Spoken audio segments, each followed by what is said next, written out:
दिवंगत उपमुख्यमंत्री अजित पवारांच्या अपघाती निधनानंतर शरद पवारांच्या राष्ट्रवादीचे आमदार रोहित पवार सातत्यानं चर्चेत आहेत। दादांच्या अपघाताबाबत त्यांनी वारंवार शंका उपस्थित केलेल्या असून त्यासाठी त्यांनी अनेक पत्रकार परिषदा देखील घेतल्या। काल त्यांनी एबीपी माझाच्या कॉफी विथ कौशिक या कार्यक्रमामध्ये मुलाखत दिली आहे। मुलाखतीमध्ये त्यांनी अनेक महत्त्वाच्या मुद्द्यांवरती भाष्य केलंय। त्यासोबतच त्यांनी राष्ट्रवादीचे वरिष्ठ नेते प्रफुल्ल पटेल आणि सुनील तटकरे यांना देखील टार्गेट केलंय। शेवटच्या काळात अजितदादांनी तटकरे आणि पटेलांबाबत नकारात्मक मत व्यक्त केलं होतं, असा मोठा दावा रोहित पवारांनी यावेळी केलाय। सोबतच अजित पवारांबाबत दोन बड्या नेत्यांनी खालच्या पातळीची भाषा वापरली होती, ती ऑडिओ क्लिप सुनेत्रा पवारांनी ऐकल्याचा दावा रोहित पवारांनी केलाय।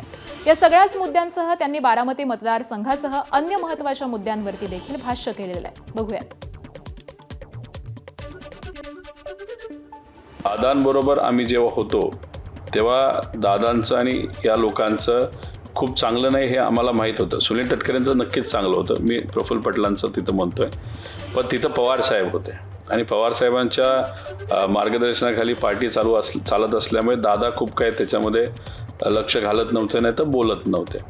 पण जेव्हा शेवट 4 महिने दादांबरोबर पिंपरी चिंचवड, पुणे जिल्हा परिषद या प्रचारामध्ये जेव्हा मी फिरत होतो आणि दादा व्यक्त होत होते तेव्हा ते या दोघांबद्दल जरा जास्तच व्यक्त झाले होते, खूप चांगल्या पद्धतीने नाही, नकारात्मक पद्धतीने। आणि ती गोष्ट मी थोडासा भावनिक असल्यामुळे ती कुठेतरी माझ्या डोक्यात तिथं बसलेली आहे आणि मी कुठं त्यांना सांगितलं नाही सही करा, सही केलेली मी फक्त लोकांना दाखवलं। दादांच्या बाबतीत सुद्धा ते वेगळ्या पद्धतीने त्या ठिकाणी वागत होते हे क्लिअर कट बऱ्याच लोकांना तिथं माहिती आहे। त्यांचा जो काही ऑडिओ आहे जो सुनेत्रा काकींनी ऐकला आत्ता पत्र बाहेर काढायच्या आधी, तर पार त्यांनी सुनेत्रा काकींना सुद्धा तो ऑडिओ माहिती, दादांबद्दल ते काय काय तिथं बोलले होते।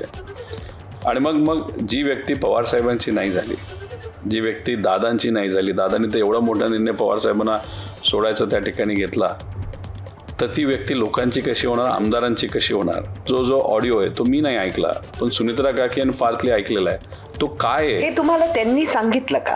नाही, तो ऑडिओ कोणाकडे हे मला माहिती आहे। तो लागला तर उद्या आम्ही तो आणू शकतो बाहेर। एबीपी माझा, उघडा डोळे बघा नीट।